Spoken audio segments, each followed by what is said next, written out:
अस्सलाम वालेकुम dear student. जैसा कि हमने एक सीरीज स्टार्ट की हुई है फर्स्ट ई का 2024 के पेपर में जो क्वेश्चंस आए थे वो विद एक्सप्लेनेशन आप लोगों के साथ शेयर किए जाते हैं और उसके रिलेटेड और भी जितने पॉसिबल क्वेश्चंस बन सकते हैं वो भी आप लोगों के साथ शेयर किए जाते हैं। जिन स्टूडेंट्स ने भी सेकंड ई कैट की, नस्ट NAT4 की, NTS नेट की, फास्ट और प्यास यूनिवर्सिटी की एंट्री टेस्ट की एक प्रॉपर वे से तमाम सब्जेक्ट्स की अलॉन्ग टेस्ट सेशन तैयारी करनी है तो आप हमारे बैच को ज्वाइन कर सकते हैं। इस दिए गए कॉन्टैक्ट नंबर पर व्हाट्सएप करके आप हमारे बैच की तमाम डिटेल्स ले सकते हैं। जिन स्टूडेंट्स ने अभी तक हमारे व्हाट्सएप चैनल को फॉलो नहीं किया इसको जरूर करें। इसी वीडियो के डिस्क्रिप्शन में आपको इसका लिंक मिल जाएगा। इस व्हाट्सएप चैनल के थ्रू आप लोगों को डिफरेंट यूनिवर्सिटीज के स्कॉलरशिप की अपडेट्स और इस तरह की तमाम मालूमात मिलती रहेंगी। अब अभी हम स्टार्ट करते हैं। पहला क्वेश्चन है, कार्नो साइकिल कॉन्सिस्ट ऑफ, कितने काइंड्स के प्रोसेसेस पे ये कॉन्सिस्ट करता है। तो मैंने आप लोगों के सामने ये एक्सप्लेनेशन लिख दी है, आप लोगों ने इसको पढ़ के और इसका जो आंसर आपको लगेगा वो कमेंट सेक्शन में बताना है। एक और question, in Carnot cycle if no heat is added और रिमूव फ्रॉम द सिस्टम, तो उसका टेम्परेचर क्या होगा। तो ऐसा प्रोसेस जिसमें ना हीट एंटर हो ना लीव करे वो एडियाबैटिक प्रोसेस होता है, उसमें चेंज इन हीट हमारे पास जीरो होती है। तो अब इसमें याद रखें एडियाबैटिक एक्सपेंशन में या एडियाबैटिक कॉन्ट्रैक्शन में भी टेम्परेचर चेंज होता है, डिपेंड करता है कि हम सिस्टम के ऊपर वर्क कर रहे हैं या सिस्टम वर्क कर रहा है। तो इसलिए एडियाबैटिक एक्सपेंशन या कॉन्ट्रैक्शन के अंदर भी टेम्परेचर राइज और फॉल हो सकता है। तो डेल्टा हमारे पास इसका राइट आंसर है।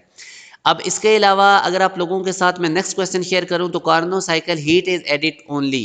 तो याद रखें जो हमारे पास आइसोथर्मल प्रोसेस होता है इसमें हीट ऐड भी की जाती है, सब्ट्रैक्ट भी की जा सकती है कार्नो साइकिल में। तो इसका जो बेस्ट ऑप्शन है वो हमारे पास आइसोथर्मल एक्सपेंशन है। अब इस क्वेश्चन में वो बता रहा है incomplete Carnot cycle. Complete Carnot cycle के अंदर याद रखें कि वर्क डन कभी भी जीरो नहीं होता। आपने पीवी कर्व बनाई थी, देखी थी, उसमें आपने देखा था कि उसके अंडर एरिया होता है। तो बेसिकली प्रेशर वॉल्यूम के दरमियान अगर ग्राफ बनाए तो उसका जो एरिया अंडर कर्व होता है वो वर्क डन होता है। अब इसके बाद नेक्स्ट वो कह रहा है change in internal energy zero. तो बिल्कुल ये ठीक है, कंप्लीट कार्नो साइकिल में change in internal energy zero होता है और इसके साथ में चेंज इन टेम्परेचर भी जीरो होता है, मगर वो इधर ऑप्शन में नहीं गिवन, तो बहरहाल beta is the right answer. अब ये क्वेश्चन भी इंपॉर्टेंट है, इसमें वो कह रहा है efficiency of Carnot engine is. तो अगर मैं एफिशिएंसी का फार्मूला लिखूं तो T1 सोर्स का टेम्परेचर है, तो एफिशिएंसी सोर्स के टेम्परेचर के तो डायरेक्टली प्रोपोर्शनली, तो इसका मतलब ये कह रहा है directly proportional to source temperature, ये रॉन्ग है। फिर inversely proportional to sink temperature. अब ये हमारे पास अगर हम देखें तो ये सिंक के टेम्परेचर के डायरेक्टली प्रोपोर्शनल है। तो यूं जो ये सी वाली स्टेटमेंट है ये ठीक है कि efficiency directly proportional to difference of source and sink temperature.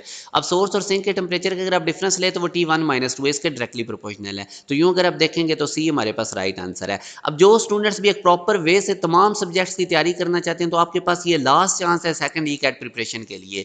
Nernst NAT4 के लिए बोर्ड के साथ आप लोगों को तैयारी करवाई जा रही है और आप लोगों को इसके साथ रिकॉर्डेड लेक्चर्स की एक्सेस होगी। तो जो स्टूडेंट्स भी एक प्रॉपर वे से प्रिपरेशन करना चाहते हैं आप इस दिए गए कॉन्टैक्ट नंबर पर व्हाट्सएप करके हमारे बैच की तमाम डिटेल्स ले सकते हैं। अपना ख्याल रखिएगा। अल्लाह हाफिज़।